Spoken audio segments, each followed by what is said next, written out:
जो north Korea के president हैं किम जोंग, वो अपने विपक्ष को बर्दाश्त नहीं करते, उसी तरह ममता बनर्जी अपने विपक्ष की बात को बर्दाश्त नहीं करते। ममता बनर्जी किम जोंग से कम नहीं है। ये हमला है भाजपा नेता गिरिराज सिंह का। केंद्रीय मंत्री गिरिराज सिंह ने ममता बनर्जी को, बता दें आपको, कोरिया के किम जोंग से कंपेयर किया है। उन्होंने साफ तौर पर कहा कि बंगाल में ममता की यही हालत है जैसे किम जोंग की होती है। उनको विपक्षी पार्टियां पसंद नहीं। दर्शकों, किम जोंग की कहानी पूरे वर्ल्ड में मशहूर है।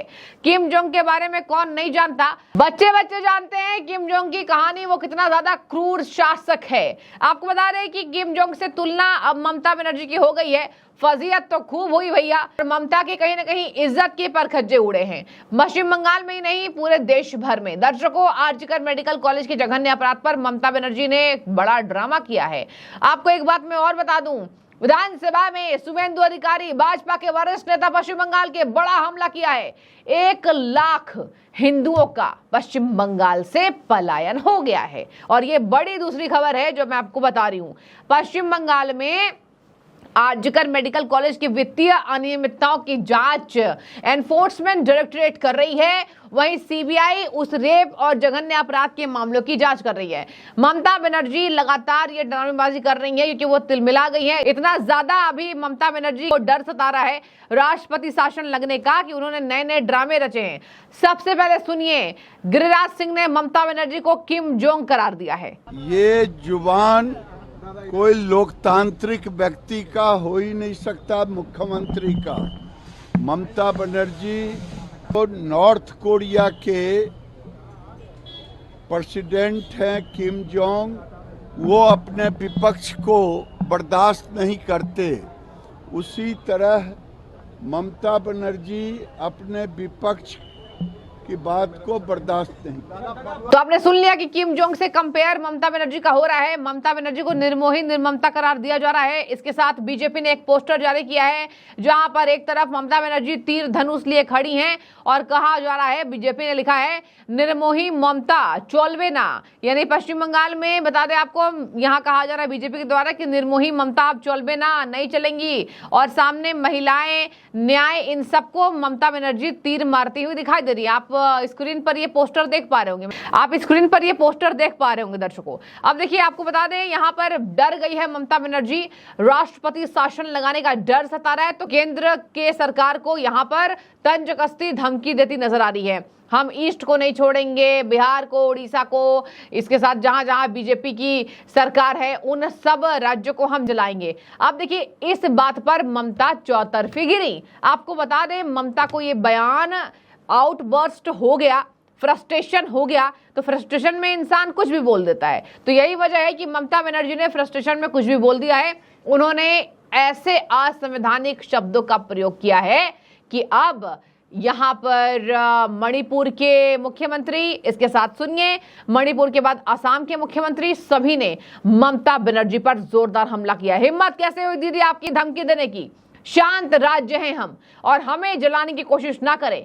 अपने विफलताओं का ठिकरा बाकी राज्यों पर ना फोड़े। दर्शकों, ममता बनर्जी कहा है कि मोदी बाबू, आपकी भी कुर्सी हिल जाएगी अगर आपने बंगाल को जलाने की कोशिश की। बांग्लादेश समझकर बंगाल से आग से ना खेलें। ममता बनर्जी के दर्शकों बोल ऐसे हैं, ऐसा लगता है कि ममता बनर्जी बड़ी निष्पक्ष हैं। ऐसा लगता है कि लगातार चुन के आई हुई मेजोरिटी से ममता बनर्जी इतना अच्छा काम कर रही है कि लोगों ने उनको तो जबरन घेर लिया है। अब मैं आपको बताती हूँ क्या सच्चाई है। दर्शकों, शुभेंदु अधिकारी का क्या बड़ा हमला हुआ है। बंगाल में संविधान नाम की चीज नहीं है। यहाँ बता रहे आपको, विपक्ष के नेता पश्चिम बंगाल में विधानसभा में उन्होंने जमकर ममता बनर्जी पर हमला बोला है, जमकर तंज कसा है। उन्होंने कहा, बंगाल पुलिस गुंडों का संरक्षण करती है, बंगाल में महिलाएं डरी हुई हैं, बंगाल में हम मां दुर्गा की पूजा करते हैं, लेकिन आज बंगाल की महिलाएं ममता के राज में भयभीत हैं, डरी हुई हैं, संकुचित हैं, उन्हें कुछ बोलने का अधिकार नहीं है, कुछ करने का अधिकार नहीं है। और ममता ने महिलाओं को इतना ज्यादा हद तक डरा दिया है कि आज देखिए महिलाओं के साथ क्या क्या जघन्य अपराध हो रहे हैं। आरोपियों को बचाने की ये गुंडा सरकार कोशिश करती है। अब किम जोंग से तुलना होगी दर्शकों, अब कुछ बचा ही नहीं है। आगे मैं आपको बता दूं, शुवेंदु अधिकारी यही नहीं रुके। शुवेंदु अधिकारी ने ममता पर खूब हमले बोले हैं। उन्होंने कहा है कि आज जो हमारा बंगाल बंद था ना, उसको जनता ने सफल बना दिया। दर्शकों, बीते दिन बंगाल बंद का बढ़िया असर देखने को मिला। हर जगह दुकानें बंद, हर जगह ट्रेनें रोकी जा रही थी और हमने देखा कि बंगाल में बीजेपी जो चाह रही थी वो हुआ। हालांकि मैं आपको बता दूं, आज कलकत्ता में यहां कांग्रेस का भी विरोध प्रदर्शन है, भारतीय जनता पार्टी का भी है, टीएमसी का 31 अगस्त तक रहेगा, क्योंकि टीएमसी ये दिखाने की कोशिश कर रही है कि हम भी पीछे नहीं हैं। और ममता ने इसको कहा है कि हम 50 दिनों के भीतर सरकार से ये आग्रह करेंगे कि हम जो है सरकार रेप के मामले में एक अलग कानून लेकर आए। आपको ये भी मैं बता दूं, अभिषेक बनर्जी ने भी हमला बोला है कि 15 दिनों के भीतर एंटी रेप कानून बने। আমি চাইছি দ্বিতীয়বার পোস্টমর্টম হোক, নিরপেক্ষ জায়গায় হোক। তিনি বলার পরে বলছেন শুভেন্দু বাবু আইনি প্রেসার। আমার সামনে আমার মেয়ের দেহ টানতে টানতে কলকাতা পুলিশের মমতার ওই পান্ডারা গুন্ডারা উর্দি পরে টেনে হিচড়ে নিয়ে চলে গেল ভারতীয় সংস্কৃতি, সনাতন সংস্কৃতিতে দেহ রাখার পরে যে সম্মান, যে হিন্দু শাস্ত্র মতে ক্রিয়াকর্ম করতে হয়, পুরোহিতকে ডেকে তার ন্যূনতম করার সুযোগ দেয়নি। ভাবতে পারেন দেহ পৌঁছানোর আগে শ্মশানে নির্মল ঘোষ নান্টু কাঠ সাজিয়ে পানিহাটির শ্মশানে দাঁড়িয়ে আছে। এত তারা কিসের মমতা ব্যানার্জি? কি লুকাতে চেয়েছিলেন আপনি? ভারতীয় জনতা পার্টির রাজ্য সভাপতি মাননীয় কেন্দ্রীয় রাষ্ট্রমন্ত্রী পরের দিন দিল্লি থেকে নেমে সোজা পরিবারের সঙ্গে মিলিত হয়েছে। ভারতীয় জনতা পার্টি ছাত্র, চিকিৎসক, চিকিৎসাকর্মী, নানা এনজিও, অরাজনৈতিক রাজনৈতিক সংগঠন তার লড়াইকে যেমন সমর্থন জানিয়েছে, নিজেরাও পথে নেমে লড়াইতে এতটুকু খামতি আমরা দিইনি। এই লড়াই একদিনের লড়াই নয়। এই লড়াইকে টেনে নিয়ে যেতে হবে যতক্ষণ না পশ্চিমবঙ্গের এই যে বদনাম, পশ্চিমবঙ্গকে কালিমালিপ্ত, পশ্চিমবঙ্গের উচ্চতা, পশ্চিমবঙ্গের গরিমা, কলকাতার ঐতিহ্য, আমাদের শিক্ষা, আমাদের সংস্কৃতি, আমরা ভারতকে কেউ পিতা বলি না, ভারত মাতা বলি। আমাদের সমাজ মায়েদেরকে পুজো করে, আমরা দেবী দুর্গাকে আমাদের সবচেয়ে বড় অনুষ্ঠানের মাধ্যম হিসেবে ভাবি।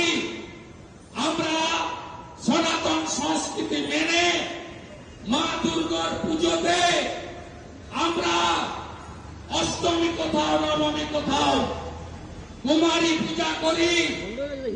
আমরা মায়ের পায়ে হাত দিয়ে প্রণাম করি, উপবাস রেখে অঞ্জলি দিই মায়ের কাছে।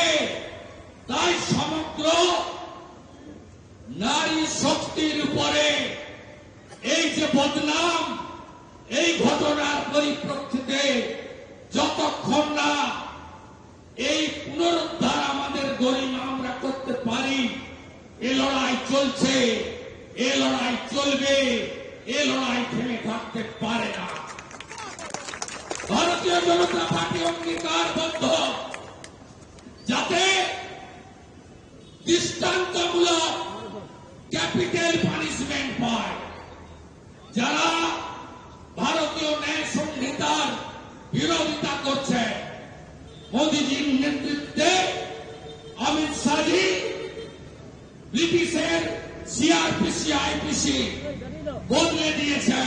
और इसके साथ मैं आपको बता दूं, यहाँ ममता बनर्जी के ऊपर यहाँ इतना ज्यादा डर सता रहा है इनको कि ममता बनर्जी ने रेप के मामले में देखिए क्या कहा है। देखिए, बंगाल में लाएंगे anti rape law, Mamata Banerjee का बड़ा दावा है, बड़ा ऐलान है। उन्होंने कहा है कि उत्तर प्रदेश, मध्य प्रदेश, मणिपुर के मुख्यमंत्रियों ने अपने अपने राज्यों में महिलाओं के खिलाफ हो रहे यहाँ पर हिंसा पर इस्तीफा क्यों नहीं दिया, अपराधों पर क्यों नहीं दिया इस्तीफा। आगे मैं आपको बता दूं, ममता बनर्जी ने टीएमसी के स्थापना दिवस के मौके पर बोला था। टीएमसी के स्थापना दिवस पर अपने संबोधन में सीएम ममता ने कहा था कि उनकी सरकार एंटी रेप लॉ बनाएगी जिससे इस मामले में आरोपियों को मौत की सजा मिले। और कोलकाता रेप मर्डर केस में विरोध में बुलाए गए बंगाल बंद को लेकर उन्होंने कहा भाजपा ने बंगाल को यहाँ पर जलाने की कोशिश की है, बदनाम करने की कोशिश की है। अब देखिए, यहाँ पर देखने वाली बात होगी, इनके भतीजे और सीएम खुद ये कह रही हैं हम एंटी रेप लॉ लाएंगे। लेकिन देखिए दर्शकों, इस पर बीजेपी ने कहा है कि दोहरी राजनीति बंद कीजिए। आप जहां आरोपियों को बचाने की कोशिश कर रही हैं, वहीं आप एक तरफ ड्रामा रच रही हैं कि एंटी रेप लॉ आप लेकर आएंगी। ये मिथ है, ये जनता को बरगलाने की कोशिश है। और एक बात मैं आपको और बता दूं, मैं एक और यहाँ पर ममता बनर्जी के लिए किए गए पोस्ट को पढ़ रही थी जहां मैंने ऐसा देखा, ममता वही मुख्यमंत्री हैं जिन्होंने जब लेफ्ट की सरकार के टाइम पर यह हमला बोला था कि यहां घुसपैठिए खूब हैं। आज बंगाल में इनको एक घुसपैठिए नहीं दिख रहे हैं क्योंकि वो उस टाइम भी वोटर थे लेफ्ट के और आज ये ममता के वोटर बन गए हैं। यही वजह है कि शुभेंदु अधिकारी का बड़ा हमला है कि 1 लाख हिंदुओं ने बंगाल से पलायन कर लिया, हिंदू सुरक्षित नहीं है। और आप देखिए, हिंदुओं की शोभा यात्रा पर खूब पत्थरबाजी भी होती है। ये सब तमाम बातें देखिए मैंने आपको बताई। अब देखने वाली बात होगी राष्ट्रपति द्रौपदी मुर्मू की एंट्री कब होती है। और उन्होंने एंट्री तो कर ही ली, कल उन्होंने बयान भी दिया कि बस अब बहुत हुआ, बर्दाश्त के बाहर है। देखने वाली बात होगी बंगाल को लेकर क्या वाकई केंद्र बड़ा फैसला करती है। बने रहिए, आगे भी आपको अपडेट देंगे। शुक्रिया।